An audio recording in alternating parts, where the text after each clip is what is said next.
bàbá àgbà akéwù yanjú nínú àáfà tá a lè pè láàfà farabalẹ̀ àfà yìí bàbá àgbà akéwù yanjú ni gẹ́gẹ́ bí wọn lánàá ṣe àdámà rahimahullahu ta'ala. bàbá kọ́ kí ni bàbá fi ju àáfà lọ nínú àwọn àáfà bàbá kọ́ ọmọ nkéwù wọ́n tún wá sọ ọ́ déyàn bàbá àgbà ọlọ́kìn adamallahu ayatahu. ẹ̀yin lẹ́ ń ṣe nǹkan níwájú bàbá mi àgbà akéwù yanjú lónìí adamallahu ayatahu. bẹ́ẹ̀ ṣe wá ń ṣe ẹ wo bí èrò ṣe pọ̀ gbogbo eléyìí karama bàbá àgbà akéwì yanjú ni o mélòó mélòó àáfà ló wà nísìnyí báyìí ẹ dákọ mélòó mélòó mùdírù ọmọ wọn ò lè ṣe nǹkan báyìí ẹ gbàgbé ẹ torí pé wọn máa fẹ́ kán máa tẹ̀lé àwọn káwọn máa fún wọn náírà márùn náírà méjì náírà mẹ́ta ni mo bá bàbá àgbà akéwì yanjú mo bá yẹn dúpẹ́ lọ́dọ̀ Ọlọ́run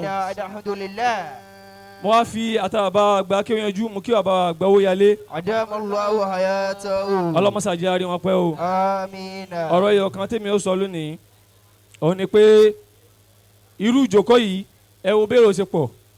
ẹ wo bí kan ṣe ń tọ́ bà ní àyín náà gbogbo wa náà ló wù káwa náà ṣe kí ni káwa náà dá nǹkan ńlá báyìí lẹ̀ kò mọ̀ rí báyìí fáwa náà. àmọ́ sọ o lè rìnrìn àjò nǹkan ńlá o gbọ́ ṣó lè rìn àjò kan ńlá. o fẹ́ dá nǹkan ńlá lẹ̀ o fẹ́ káwọn èèyàn ńlá máa bọ̀ lọ́dọ̀ rẹ̀ ṣó wọn náà lè rìn àjò kan ńlá. sọ o lè rìnrìn àjò nǹkan ńlá jọ ọmọ bá ti ń rìn wọ́n ti ẹ̀ ń gbẹ́ lómi ìdébẹ̀ àmọ́ ń sásẹ́yìn ni ó ń fà sẹ́yìn. Ìmáàmù Ṣáfi'í orin ẹ̀kọ́ tí màá kà náà nìyẹn Ìmáàmù Ṣáfi'í ní inni ra'aytu ukufal ma'i yafusuduhu tẹ́ bá rí omi tó wà ní ilẹ̀ ilẹ̀ báyìí tí ó ṣàn yóò dúró omi tó dúró tí ó ṣàn yẹn kò ṣàǹfààní fún yẹn kankan o kódà bàbá àgbà ọlọ́kìn kò tún lè ṣàǹfààní fúnra rẹ̀ omi tó dúró tí ó ṣàn tó wà lójú kan kò ní ṣàǹfààní fún yẹn torí tó farabalẹ̀ tó bá mu òkàgbákò òkàgbákò bó bá mu omi náà. òun kan ò tún wá ṣàǹfààní fúnra rẹ̀ àṣé kí ló tẹ̀lé insala tọ́ba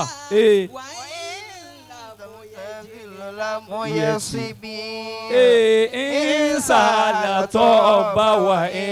lámúyẹ́jìrì lámúyẹ́síbí. gbogbo omi tẹ́ ẹ bá rí tó ń ṣàn òun láráyé máa ń ṣe oore lára rẹ̀ o omi tó ń ṣàn aráyé máa ń bù mu aráyé fi ń faṣọ aráyé fi ń dáná àmì èyí tó dúró lójú kan yẹn ìdísísì ti wà ń bẹ̀ èyí tí ń sàn yẹn èyí tí ń kó ìdísísì lọ bí ṣe ń sàn èyí tí mo fẹ́ fàyọ́ ń bẹ̀ yẹn ni pé wọ́n ní farabalẹ̀ wọ́n ní kí wọ́n náà gbìyànjú òròjú ló kó báyẹn o gbọ́ farabalẹ̀ atari àjà kan pẹ̀lú ojú olóńgbò kò lè ṣe léyìí tó wà nílẹ̀ yìí o so farabalẹ̀ so lè ṣe odidi àdúrà wa odidi àdúrà wa so lè ṣe odidi ìgbìyànjú irú gbìyànjú tí baba ọlọ́kìn ṣe tí wọ́n fi dèèyàn kò é ṣeré o wọ́n ń sórí ilé ńlẹ̀ wa gbàgbé ẹ̀ ìwọ náà múra ni o farabalẹ̀ àfa yìí tààkà máa ṣépè fún ẹ wọ́n ń sórí ilé ńlẹ̀ wa o gbọ́ ìwọ náà múra ni o tó o bá múra o lè sórí ilé o ẹlòmíì máa ní ọmọ àfa ni mí bẹ́ẹ̀ ni mi ò ní kéwù mi ò ní síríọ̀sì gbàgbé ò ní mọ kéwù wọ́n ti pọ̀ sí wọn lára sítórì ni gbogbo yẹn